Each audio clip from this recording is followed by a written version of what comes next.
Hey everybody, welcome back to the kitchen. On this episode of Get Your Grub On, we're going to be making a carrot cake Tres Leches style. Now, I haven't made a Tres Leches cake in a very long time. I also haven't made carrot cake in a very long time, so today we're just going to combine the two. In front of us, we do have a handful of ingredients. I'm going to cheat and go with a carrot cake mix. Of course, your eggs, your oil, your water, but we're going to be adding to that. We got some carrot chips, dried cherries, candied pecans, as well as some pineapple, because that's what usually goes in a carrot cake. So follow along, we're gonna have some fun. That's all that really matters, and we'll learn together, okay? First thing that we're gonna do, obviously, we're gonna make our carrot cake mix. You ready? Well, let's do this. Crack your eggs in, water, and mix.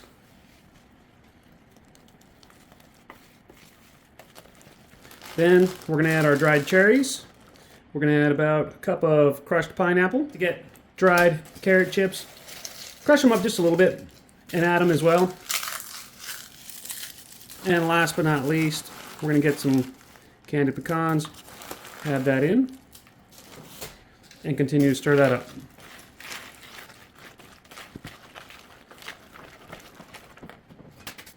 Just pour it into a bundt cake pan. You can use whatever you want really, but this is what we're going with today. Now we're going to bake this off at 350 for about 30 to 35 minutes. Our cake is done. It passes the toothpick test. We're going to let this completely cool down before we add any of our tres leches, so that way it doesn't end up soggy. But we have a little sous chef over here who's going to patiently wait with us, because that's what good boys do. Get a fork, and we're just going to poke holes in this so that way we can get our milks ready, so we can pour all of them in to make our Tres Leches cake. Next, we're going to combine a can of evaporated milk, sweetened condensed milk, and a quarter cup of regular milk, and we'll put that into our cake.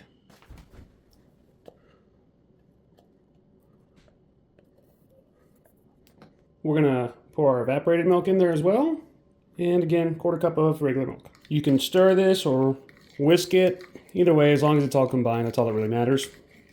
Now we're just going to slowly pour this into our cake.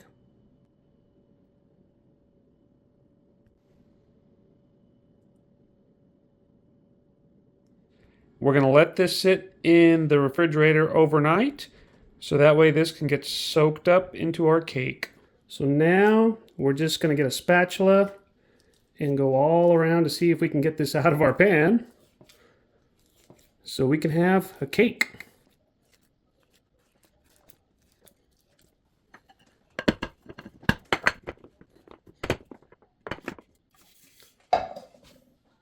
And we have a cake.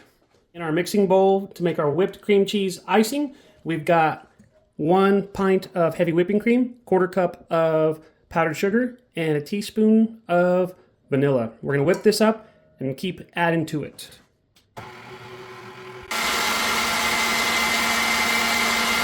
Next, we're going to get about an ounce of white chocolate shavings. Add that. We're also going to add 6 ounces of whipped cream cheese and continue to whip all that up. Now that we can form stiff peaks, we're going to ice our cake. Remember the carrot chips and the pecans that we used earlier? Well, chop them up and get a little powder to put on your cake. Now that we're done making a mess, we're going to throw this back in the refrigerator and let it cool off overnight again just so it can completely set up. This is just an added step, but I think it'll totally pay off. We've had 2 days to let our cake set up. We've had 1 day to let our frosting set up. Now it's time to see if all of our hard work paid off. We're going to cut into our cake. Our Tres Leches cake has really absorbed all of that. It looks very moist. And now it's time where we get to try it. Yep, that's Tres Leches. It's delicious. It's very rich, but you get a little bit of that nutty crunch still from those candied pecans. They still crunch. The pineapple, the dried cherries. Then you get like all the carrot cake spices. That frosting itself, out of this world. Overall, it's a really good cake. I would make it again. This is great if you got people coming over. Good spring cake, if you will. Hope you learned something today. Make sure that you follow me on social media. Chef Steven Gonzalez on Facebook, Chef Steve Gonzalez on Instagram, Twitter, and TikTok. Go to chefstevengonzalez.com, get a copy of my cookbook, Get Your Grub On. And we're going to get back to eating some of this delicious dessert. We'll see you next time.